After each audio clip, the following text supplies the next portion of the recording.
In this lecture, we'll try to understand the culture and language learning and its relation to pragmatics.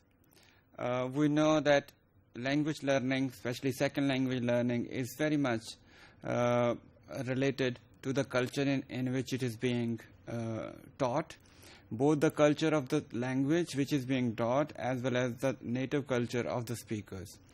And since culture is involved and society is involved, therefore it is quite likely that the pragmatics would also come into play. In the beginning, I'll just try to explain you what is cross-cultural pragmatics, how the knowledge of various languages and various cultures do have an impact on the learning abilities as well as on the linguistic competence of the learners. Cross-cultural pragmatics may be seen as a subfield of pragmatics, and it is being discussed and under investigation for a long time now. It may roughly be seen as a field of knowledge or investigation which deals with the linguistic acts performed by the users of various languages and those languages who belong to various cultures. For example, if a Pakistani whose native language is Urdu or Punjabi is interacting with somebody whose native language is English or any other language, the communication between them on a certain topic may become cross-cultural, because when they talk to each other, the knowledge of their cultures and their languages would come into play. Such studies are very common and have been focusing upon the performance of speech acts in various cultures, and among them the most important speech acts have been the apology, request, compliments, refusals, and many more. Researchers usually look into the situations and try to find out how these speech acts are performed in various cultures. The goal of contrastive analysis, which is probably at the basis of cross-cultural pragmatics, is to find one feature or group of features which exist between various speakers of multiple languages, and how do they vary from each other while the performance of same or similar speech acts. Cross-cultural pragmatics also aims at understanding that how non-shared knowledge or the schema of learners do affect the intended meanings of the speakers. For example, when we share greetings with other people, how far our cultural knowledge or background knowledge do affect our sharing of greetings. A person belonging to Pakistan might say his greetings in a different way, whereas a person living at the core of Europe might say his greetings in a different way. We might pronounce similar words, but still the way we do it and the body language which accompanies it may be different. So, because at the back of all these performances we have our cultural knowledge. Therefore, this cross-cultural pragmatics actually looks into the differences of performance of various acts performed by our linguistic choices. Therefore, cross-cultural pragmatics primarily focuses on our interaction outside the classroom. This is not something which we look at within the classroom, or how a language is being used or performed or spoken within the classroom. Rather, how a language is used in a natural environment when we actually interact with people belonging to various cultures. That is the main focus of cross-cultural pragmatics.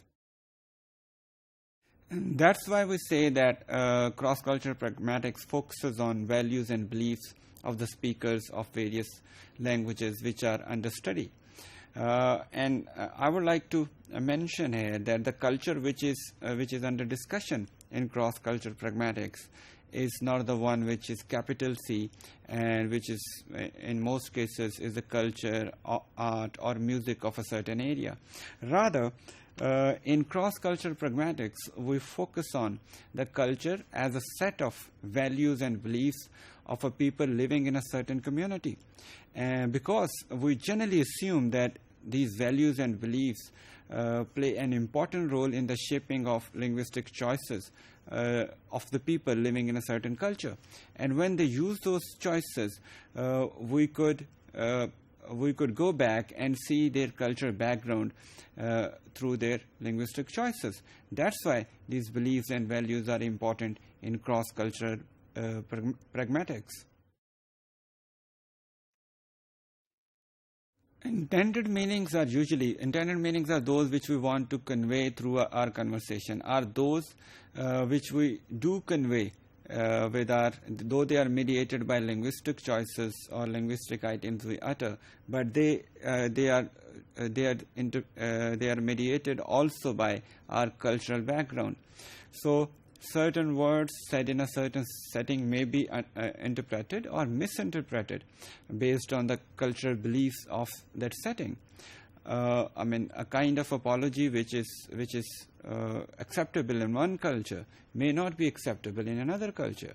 I give you a very simple example. In Western cultures, especially English-speaking cultures, it's very common to say, "I'm sorry," when you commit a mistake or when you think you're at wrong. But in our cultures, saying, in most of the parts of Pakistan, let's say, the word sorry may not be that acceptable because we have our own way of saying it. Therefore, there are different ways of even requesting. So they would vary from one culture to another. And the cultural beliefs and the customs and norms of the area in which a certain interaction is happening do help us to interpret or misinterpret those meanings. And therefore, cross-cultural pragmatics looks into both the overt meaning, the apparent meanings, as well as the hidden meaning of a conversation. The values and beliefs are embedded in our intended meanings in our conversation, and they may be seen at both micro and macro level. In micro level, in cross-cultural pragmatics, we do look at the prosodic features, indirectness, and some other elements. For example, turn-taking, which are the technical aspects of conversation. In cross-cultural pragmatics, how our sounds, rhythm, the way we speak, or how we take the turn do have an impact on the meaning, because all these norms do vary from culture to culture. Turn-taking, let's say, how we take turn in a conversation varies from one culture to another. In some cultures, it may be normal to interrupt somebody during a talk, but in other cultures or in other settings or situations, it may not be that normal, or it may become offensive. Therefore, all such matters do have an impact on cross-cultural pragmatics. At macro level, we usually, as researchers in cross-cultural pragmatics, we do look at the interpretation of various speech acts and their illocutionary forces. By illocutionary force, we mean the intended meanings which a speaker wants to convey. Similarly, we also look at other concepts like that of politeness, how the elements of politeness varies in various languages and their accompanying cultures. So all these elements are a part of cross-cultural pragmatics.